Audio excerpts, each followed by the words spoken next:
Um, so that's the care loop. Love the idea of the loop, right? You said the flywheel kind of idea. Um, you mentioned in the book something I just want to pick out for a second and talk about, and that is how seeing ourselves is not easy, and seeing what we're really good at, or maybe what we're not so good at, isn't really that easy. And you make some suggestions about how to kind of become a little more self-aware, a little more aware of what you might be able to do or shouldn't. Talk to me a little bit about navigating that. Right. I talk about the superpowers and relate it back to your super friends. Growing up watching Super Friends, I loved the Wonder Twins, right? Wonder Twin powers connect, activate, because the smallest team is a two. That's what it is in SEAL team. And in the beginning, as an entrepreneur in particular, it can be really romantic for you to think, oh, I'm great at sales. I mean, look what I did. I raised some money and I got our first customer. Oh, I came up with the idea. I'm great at innovating. Mm. Yeah. Oh, I'm a great team builder. So because I'm good at sales, I'm good at marketing too, right? And so you get this romantic notion that, man, you're just a superpower at everything, right? You're Superman, Superwoman. And then you start to really find out over time, if you follow that path, that you actually suck at a lot of things.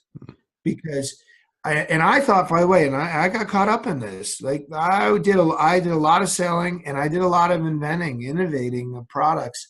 And then I started coming up with the wrong ideas and convincing people these were, and then, I have a strong personality. So people would be like, okay, well, Holmes a Navy SEAL, he invented perfect push-ups, so he must know what he's talking about. No, I didn't. They were bad ideas. And then you start to find these other people like Ian McCall, who had been IDEO's San Francisco office founder. He is just a Jedi for creating the creative process and coming up with these fabulous products. Or Krista Scove, with chief marketing officer from Smartwool. Well, she wasn't a chief marketing officer, Smartwool, but we brought her from Smartwool. I mean, these people are so much better at those things. And to do that, sometimes you have to have big failures to break yourself down, to become humble about what it is you're really bad at.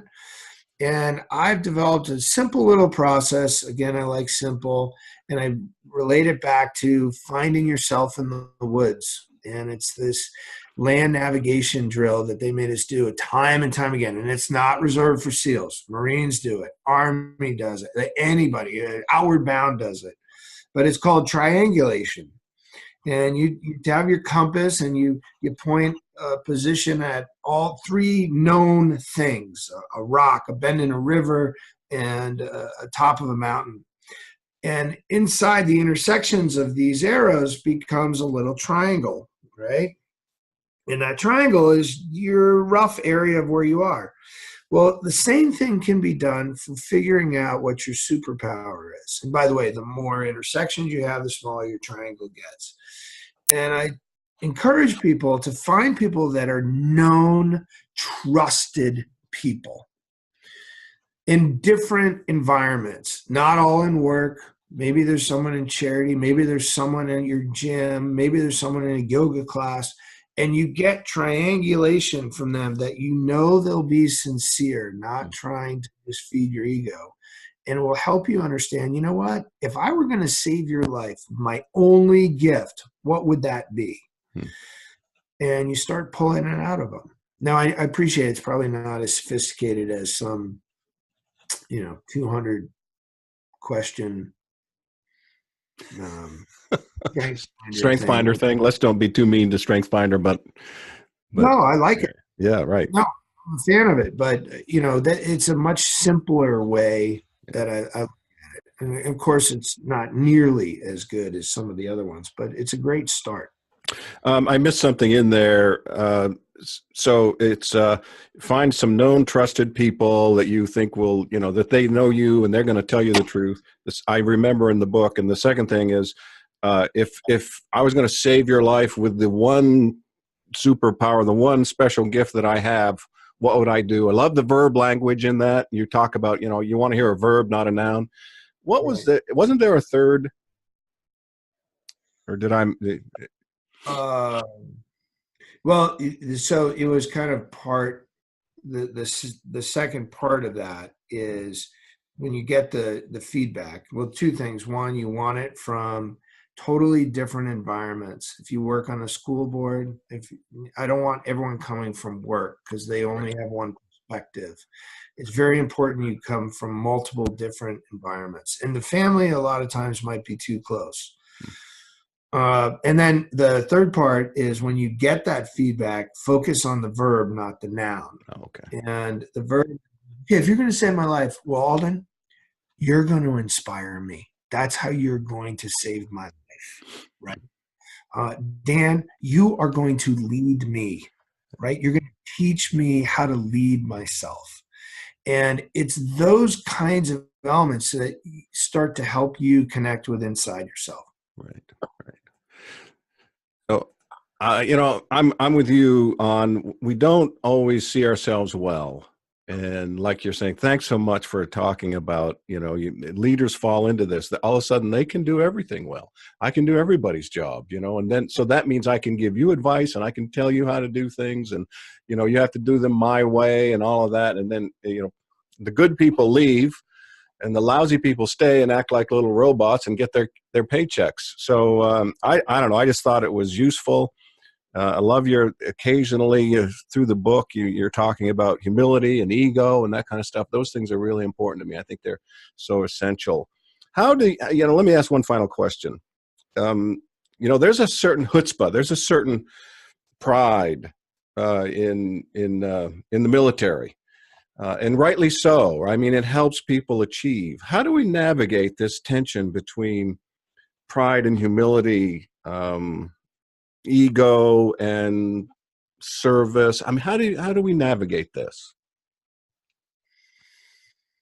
That's a big challenge, isn't it? Right? Yeah.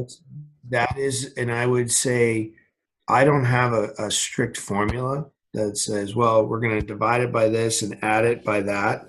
It's this momentary that I talk to people on a couple of different levels on that. One of them is champions have really short-term memories. Let's take this moment. Let's embrace our success. Now let's forget about it and move on. Mm-hmm. Because everything that got us there is probably not going to get us to the next thing. We can use elements of it. And the most important element of it, persistence, because we're going to fail again. And it's when you start, what I would say, believing the headlines of everybody who's writing anything glorious about you and saying, oh, I need to be paid the most because I'm the cover girl or whatever it is. That's when everything just breaks down. And having everybody stay in check and just reminding people we are imperfect and we will get caught up in how great we are. See, I knew I was always great. And the more the leader can stay on check for that, to stay aware of it, the more successful you'll be at navigating those pitfalls, because they happen to all of us. Mm. Yeah. Something popped into my mind as you were talking too. I mean, there's a certain level of pride that turns into arrogance that really in the end says, I don't have to work hard at this. And that's gone overboard. There's a certain pride that says, yes, with work, we can achieve this goal. It's not like we're going to float in like Superman. That came to mind too. Yeah. I'll bring up another point on that, Dan, just thinking about it. I created a standard operating procedure for myself. And the standing operating procedure is, and I'll give you an example, preparing for a speech. I always have a 2-hour, I do this 2 hours ahead of time, this process. And I always do a debrief on myself. What did I learn? What did I like? What didn't work? What didn't resonate? And I write up some notes. And I found myself a couple of times, oh, that one went great. I don't need to do that, right? That's the first step. That first step of being lazy doesn't apply to me anymore. I'm good enough, right? It's those little mindset shifts that cascade into massive problems down the road. And I would encourage listeners to think about what their standard operating procedure is that got them to be successful, and to keep doing it. You know, if you talk to any of the coaches that I talk about in there, they would talk about a commitment to their consistency of excellence. Yeah. Good stuff. So I've been chatting with Alden Mills, and he's the author of this great book called Unstoppable Teams, the 4 essential actions of high performance leadership. He uses for those 4 actions the CARE loop: connect, achieve, respect, and empower. I just want to say thank you. Alden, tell me, how can people get a hold of you? They can come to my website, which is Alden, ALDEN -Mills.com. And they're also welcome to link in with me. Okay, so you're on LinkedIn as well. Mm-hmm. Very good. Thank you so much for your time today. It's a pleasure to meet you, even though I'm mad about the nice weather. I'm mad with everybody. Every time I do this, I'm always mad with people because they seem to be in the South or the West, and here I am. But summer's coming. It's coming, and you got a great Aloha shirt on there, Dan.